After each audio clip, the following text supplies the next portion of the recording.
सभी किसान भाइयों को मेरा नमस्कार। मेरा नाम रवि कुमार रावत। नमामि गंगे योजना जो चल रही है आपके यहाँ, तो जैसा कि आपके यहाँ योजना का नाम जो नमामि गंगे है और संयोजक जो संस्था है वो कृषि विभाग आपका देख रहा है फतेहपुर, जिसमें हमारे बिटोरा ब्लॉक में आपके 146 कलेक्टर बनाए गए हैं। ठीक, उसमें जो सपोर्टर एजेंसी है सर्विस प्रोवाइडर मनोरमा डबराल जन कल्याण समिति देहरादून से, जिसमें हम हैं। उसमें आज जो हमारा समूह है, समूह का नाम है मिर्जापुर तालुके क्लस्टर नंबर 2, जिसके एलआरपी हैं जे नीलेश कुमार। आज इनके डेमोन्स्ट्रेशन दे रहे हैं हम जीवामृत का।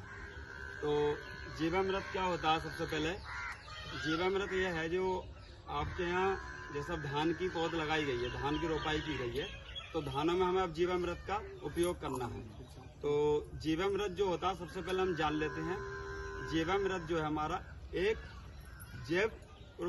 जैविक जो है तरल खाद है, जैव तरल खाद है जो आपका, जो कि लिक्विड में है, इसलिए तरल खाद बोलते हैं। इसका जो काम होता है, ये आपकी जो धान जो आप लगाओगे उसका उत्पादन बढ़ाएगा एक तो ये, दूसरा हमारा जो जमीन जो भूमि है उसका सुधारक करता है, यानी गुणवत्ता बढ़ाता है और उर्वरक शक्ति बढ़ाता है उसको, इसलिए इसे हम डालेंगे।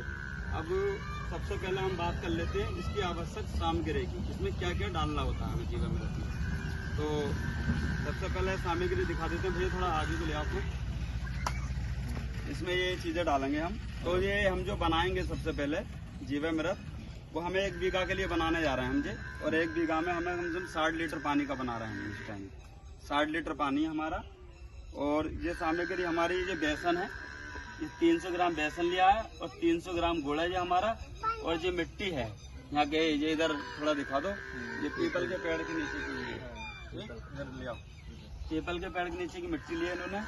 और ये गाय का गौमूत्र है, लगभग होगा 1.5 से 2 लीटर। और ये 3-4 किलो लगभग गोबर है ये गाय का ही। कौन सी नस्ल है गाय की? जर्सी। कौन सी है? जर्सी गाय है इनकी। ठीक, जर्सी गाय की नस्ल का ये गोबर और गौमूत्र है। सारी सामग्री हमारी है। इधर ले आओ, थोड़ा पानी दिखा दो। ये हमारा पानी है, इसमें 50 लीटर के लमसम, अभी 10 लीटर बाद में डालेंगे हम। पानी रखा है, ठीक, बना दूंगा। उसके बाद में ये हमारी सामग्री जो चाहिए होती है ये है। अब इसे हम डालेंगे। सबसे पहले इसमें हम जो गोबर डालेंगे,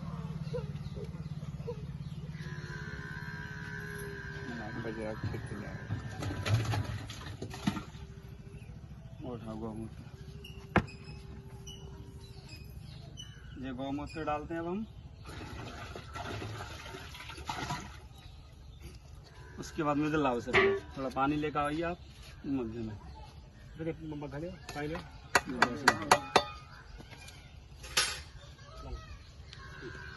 इसलिए पहले इसका घोल बना लेते हैं बेसन का, गुड़ का, ताकि आसानी से उनका भोजन बन सके। ये थोड़ा जानकारी दूंगा मैं। जो भोजन, ये बेसन जो डाल रहे हैं हम, इसे बेसन इसलिए डालते हैं जो सूक्ष्म जो जीवाणु होते हैं उनका भोजन होता है ये बेसन। और कोई जरूरी नहीं है बेसन ही हो, आप दलहन का कोई आटा भी ले सकते हो। ठीक, और इसमें जो है प्रोटीन युक्त नाइट्रोजन वगैरह पाई जाती है, इसलिए जो उनका भोजन होता है। और जो आप डालना गुड़, ये ऊर्जा स्रोत का काम करती है गुड़, ये भी एक भोजन है उनका जीवाणुओं का। ये दोनों भोजन का काम करते हैं।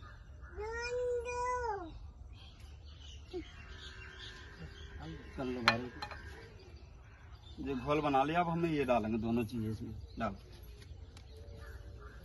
थोड़ा ऊपर से उठा कर डाला करो चीजें। डालो मिट्टी। अब ये मिट्टी है हमारी, डाल दो, बुरका के डालना पड़ेगा।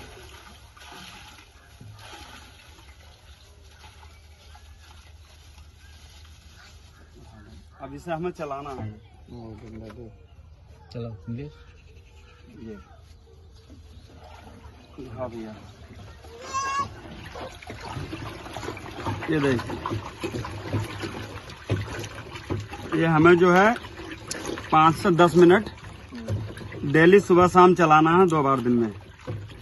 ठीक, इस तरह से हमें चलाना सुबह शाम, और इसे कोई जूट की जालीदार किसी कपड़े से इसे ढकना है।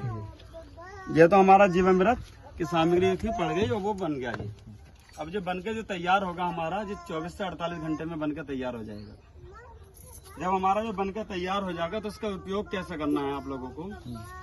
इसका उपयोग करने के हमारे 3 तरीके होते हैं।